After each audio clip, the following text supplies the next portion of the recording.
Welcome to Community Forum. My name is Dory Frankel, and I'm going to be your host this evening. It's my pleasure this evening to have with me a child advocate for special education needs children. I have with me this evening Ellen Chambers. Welcome, Ellen. Thanks so much for having me. I appreciate it. You're welcome. Yeah. I'd like to give our audience a short bio on you so that they can understand, perhaps from your background information and your biography, what a child advocate is and does. Certainly. And then we'll go forward from there. Okay, very good. Ellen Chambers works for the law firm of Margolis and Bloom as a special education advocate since 2010.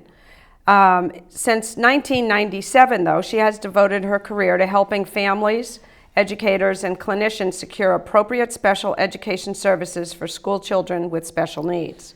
She is the founder of the nonprofit special education watchdog group, SPEDWatch, which works to address systemic obstacles that deny school children their special education rights. Her advocacy program and career began when her own daughter was diagnosed with a disability, refused educational services that she needed in order to make effective progress. Ellen has completed her advocacy training course taught by the Boston's Federation for Children with Special Needs and has established a statewide reputation as one of the state's top special education advocates. Ellen is a recipient of the National Council of Parent Attorney and Advocates Diane Lipton Award for Outstanding Educational Advocacy on behalf of children with disabilities, and the Massachusetts Lawyers Weekly Women of Justice Award. Fabulous awards. Ellen has a BA in English from the University of Lowell and graduated honors from Bentley College with an MBA. She resides in Pepperell, Massachusetts with her husband and her daughter, and obviously has traveled quite a distance to come down and do our show, for which we thank you. It's my pleasure, really. Well, obviously, you traveled such a distance because you must have a passion for what it is that you do. Extremely true. Give us an idea of what a special education advocate does. Sure. A special education advocate is hired by a parent, most often a parent. Once in a while we'll do work for an agency, but it's usually a parent that comes to us when they are having difficulty getting their public school to provide their student with disabilities appropriate educational services. And what we do is advocates are trained to understand special education law and have developed techniques around how to apply that law to individual cases, how to go to the table with the school district and work as collaboratively as we possibly can to sort of bring the school district to where they're seeing what the child needs, and they're seeing that, in fact, the child has a legal right to receive the services that they have heretofore been perhaps denying, sometimes intentionally, sometimes unintentionally. I find that many school districts really don't have a good grasp of what their legal obligations are to the child. And so a lot of it is educational. Now, the thing about special ed advocacy that you need to keep in mind and that parents need to be very aware of is the fact that special education advocacy is not yet a recognized profession. The way, when you go out and hire an attorney, you have at least some assurance that they've passed the bar, that they're being overseen by regulations, that there's an ethics committee watching them. When you go to a hairdresser, they have to make, a hairdresser has to have certain qualifications before they can say, I'm a hairdresser. Not so for special education advocates. We're working on it, but right now anybody can call themselves an advocate. So there's a lot of variation in skill level, a lot of variation in cost. So when parents call me and ask about my, whether I might work with them, I always tell them you need to also, I encourage you, I want you to hire me, but I want you to also call other advocates and be very, very sure that you're comfortable with who you're hiring, because it's a buyer's beware situation for parents. So actually what you're saying is that there's no regulation on the profession. There's no regulations for the profession. Exists clearly, and there's a lot of you, but Yes. there's no regulation. No regulatory oversight. Right. That a parent can sort of Yeah. stand on. Yeah. And so that's one of the things that you're working. Nationally, there's a national movement afoot of advocates on a national basis to try to change that. What kind of, and I want to concentrate on Massachusetts, of Yep, course, because certainly. this is, we're residing in Massachusetts. But what kind of special education needs does the special education laws in our state cover? Okay. Special education law identifies and defines 13 categories of disabilities. They don't list individual diagnoses. So there's the category of autism, there's the category of hearing impaired, there's the category of vision impaired, there's the category of emotional impairment, intellectual impairment, physical impairment, a category called other health impaired, which is where you find things like ADD, ADHD.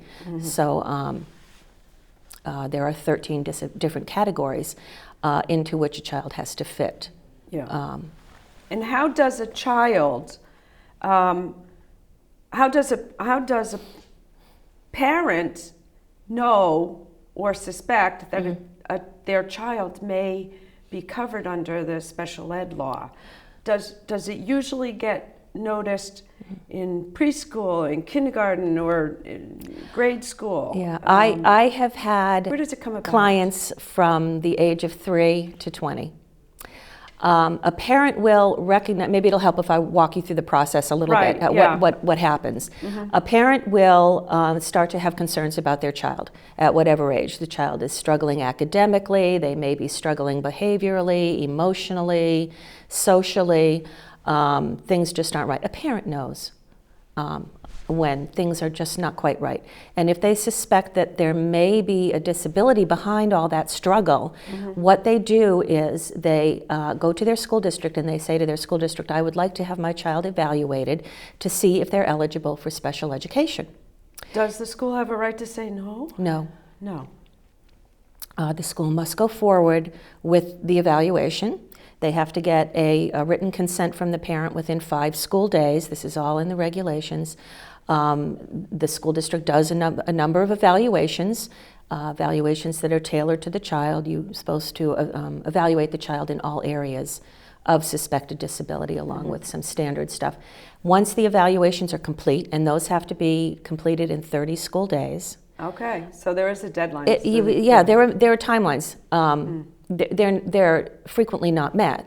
But that's for the second half of the show. So within 30 days, the evaluations are complete. Then we sit down, we have a meeting with all of the people from the school who did evaluations and the parent. And there's a discussion about what did the evaluations show. And then there's we go through the eligibility determination. There's very specific criteria that you have to meet in order to be eligible for special education. So first you have to have one of those disability, you have to fall, 13. one of those 13, you have to fall into one or more of those 13 categories, but that isn't enough. Then you have to be able to say about this child that they're not making what's called effective progress. And effective progress means that the student is making gains academically, socially, and emotionally, so it's not just academics, at a rate commensurate with their unique ability. But that's not enough. Once you get over that piece, then you have to be able to say, there has to be consensus, that the child needs some sort of specialized instruction or what we call a related service in order to make effective progress despite their disability. So specially designed instruction simply means that you have to change something about how you're teaching the child, what you're teaching the child. A related service is things like speech therapy, occupational therapy, physical therapy. And if you need either one or both of those, then you qualify for special education. So there's this process to go through. So you have to qualify for one or more than one?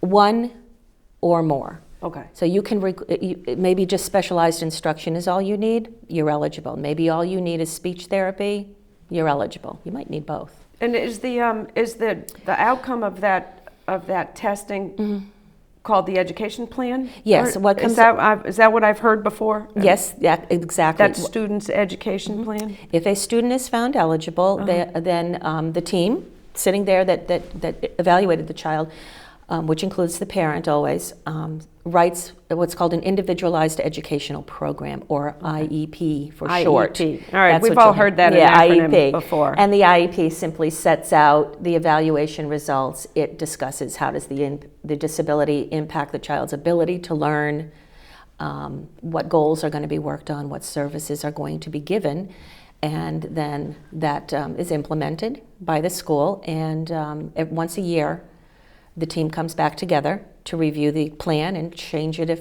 necessary. And then once every third year, a reevaluation is done at the end of 3 years to determine whether or not the student remains eligible for special education. And then you go through the same thing again with the evaluations and the eligibility determination. So every 3 years, the child will have the full evaluation? It may not be a full evaluation. Yeah. It may not be as comprehensive. The school district has discretion to say, we really don't really need to test there, we need to test here.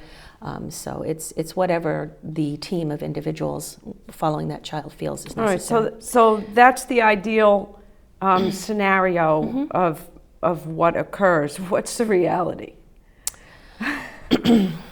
The reality is that parents have to fight tooth and nail to get even the barest amount of service.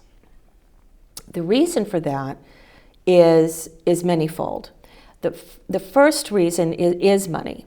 School districts are under budgetary constraints, and the name of the game for the school district, not the teachers are wonderful, the teachers and the related service providers are great, but administration. No one will ever admit to this, but it is absolutely true that the job of a school district administrator is to prevent as many children as possible. I know this is controversial, but I stand behind it because I've been doing this for 16 years. I know exactly what you're going to say. Their job is to minimize the hit to the budget.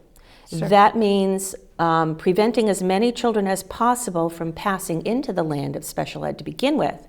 And for those that do, minimizing the amount of services that are given to the child, regardless of what the child may need in order to make effective progress, which is their right. And that's why special education advocacy has come about as it is a profession, not recognized, but profession, right. Because parents don't have, let me start again.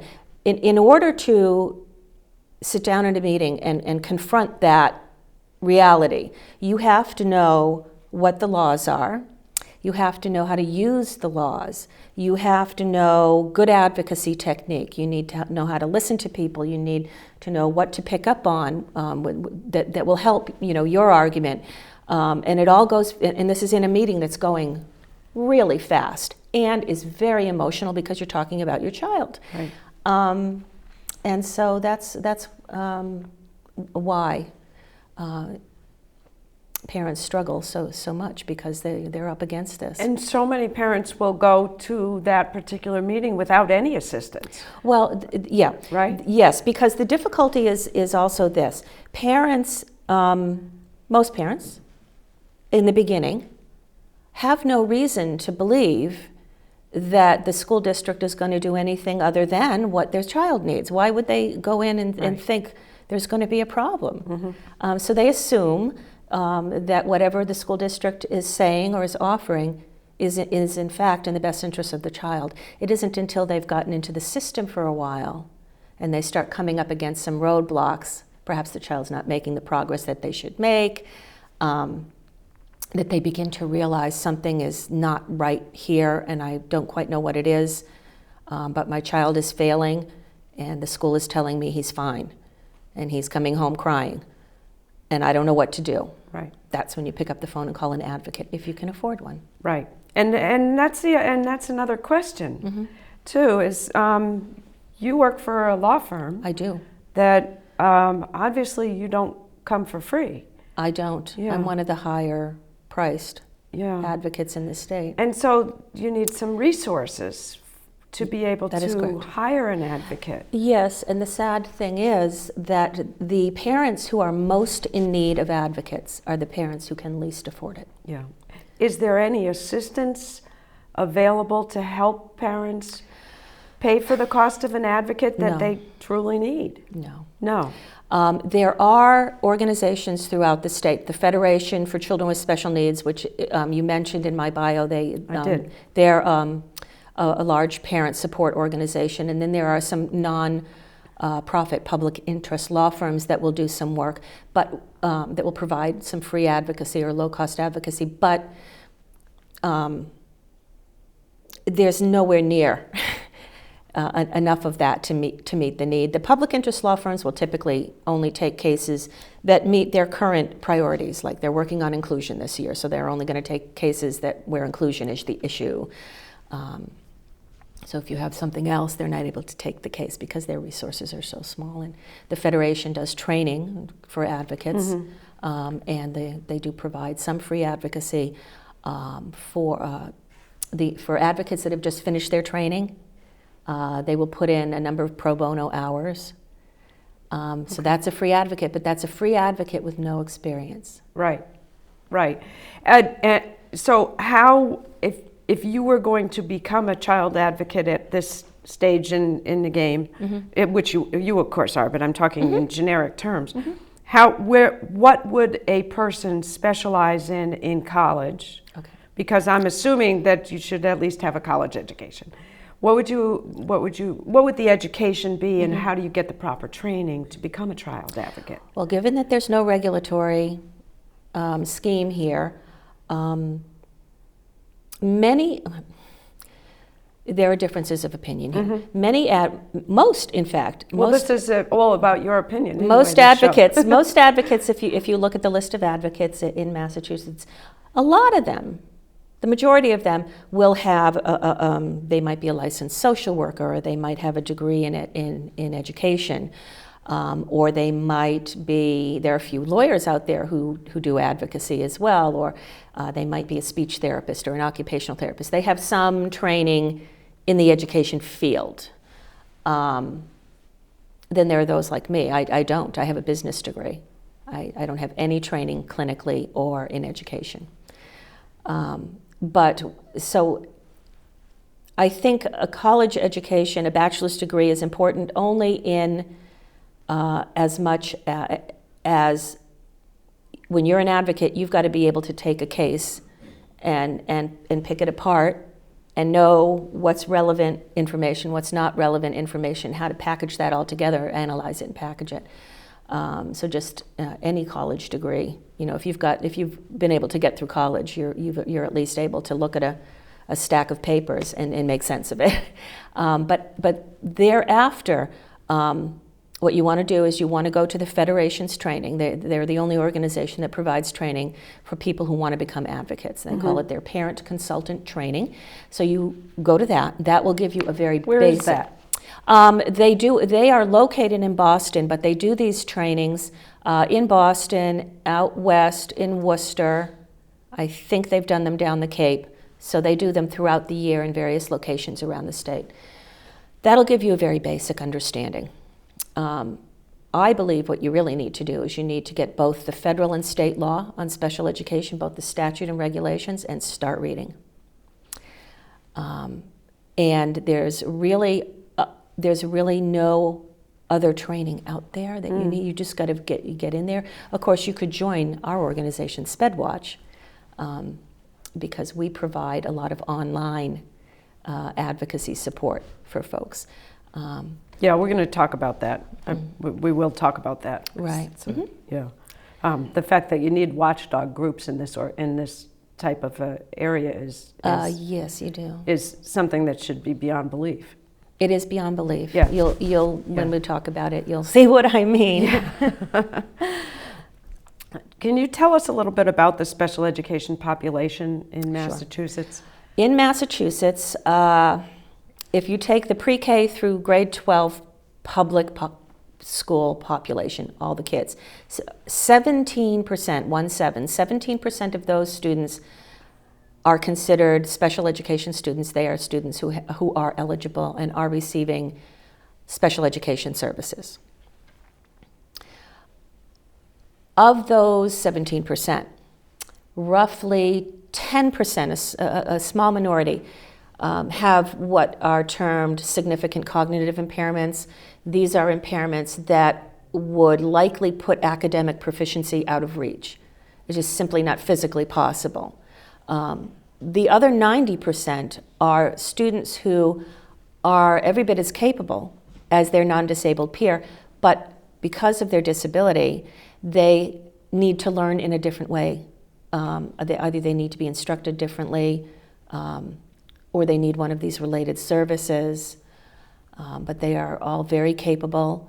Over half will have a disability that falls into the category of specific learning disability, which simply means they're either struggling with math or written language or reading, and there's no other explanation for it. They're not, they don't have mental retardation, they're not blind, they're not deaf, they appear fine. They're not dyslexic. There's just something going on, neurologically, that there's that obstacle there. I have one of those. Do you? What do you have? It's got to be math. Okay. I can't add my checkbook up. That's called dyscalculia. Dyscalculia? Is there really a name for it? Yeah. Really? Yeah, it's dyscalculia, and there's a gentleman who runs a clinic in Massachusetts who specializes in dyscalculia and evaluating individuals and students who are just struggling with math to pinpoint exactly where they're falling apart, what they're missing. I think it was algebra. And then, in any case, so.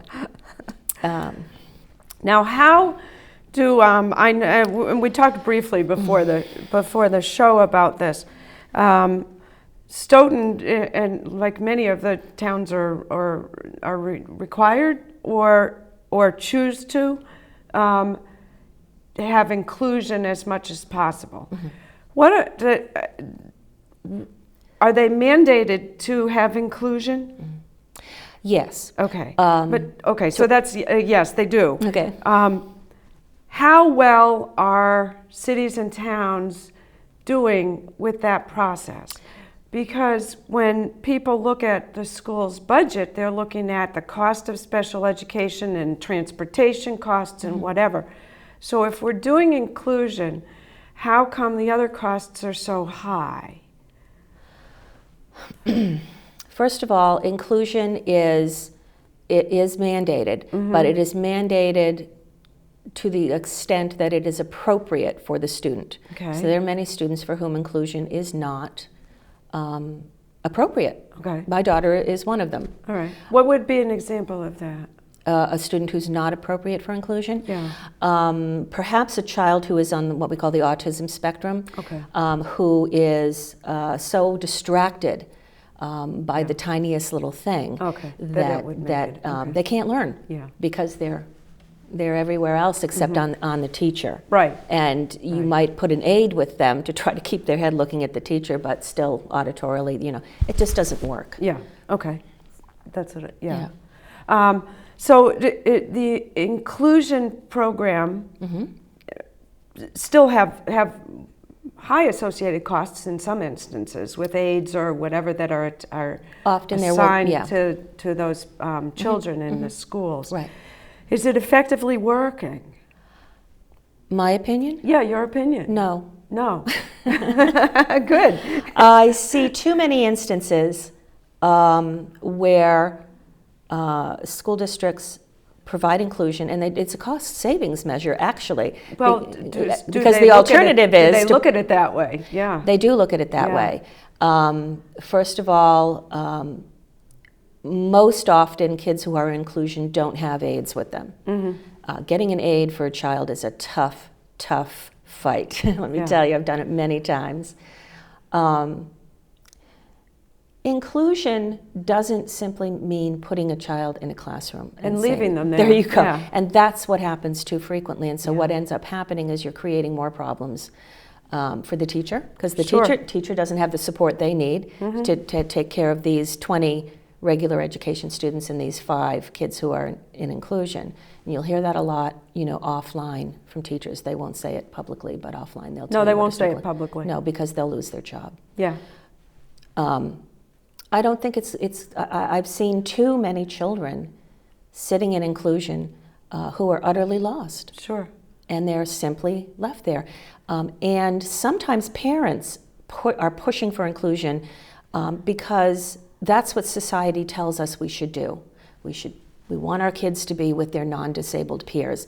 That's the best of all possible worlds. And it's simply not true, because that viewpoint, and I am an advocate for inclusion when it's appropriate. Right, and that's the key to it, isn't it? And that word is used in the law Yeah. around this inclusion requirement, that it has to be appropriate for the child. But if the child's not learning, and if a child you can be in an inclusion classroom and be completely isolated. It can be the most non-inclusive setting for a child possible if they're not able to integrate themselves. Right. Because they're surrounded by activity that they can't take part in. They're not a part of that community at all. And I see it all the time. Yeah. Yeah. I was amazed that I had gone to film for one of our shows on smart board use in Stoughton schools, and we're very lucky that we have them in Yeah. every classroom. Yeah. I was absolutely fascinated by those. And one of the things that I noticed with them was in the lower level grades, the kindergarten children especially, were enthralled with the viewing of the board and the interacting of the board, which Right. I don't know whether or not it has any basis on, or any assistance as a teaching device in that sense. But in an algebra class that I was filming at the Stoughton High School level, the teacher, Mr. Donovan, a fabulous teacher, I guess, and that was an elementary algebra class. Okay. And there were 2 children in the class who both had an aide with them. Now, I don't know whether or not that aide was, and I asked, are you a teacher's aide here? And they said, no, we're an aide for this particular student. Right. Now, I don't know whether or not that was just for math, or would that be just for particular classes that child may take, or would that be on an all-day basis? I'm glad you asked that, because it brings up an important point that should be clarified.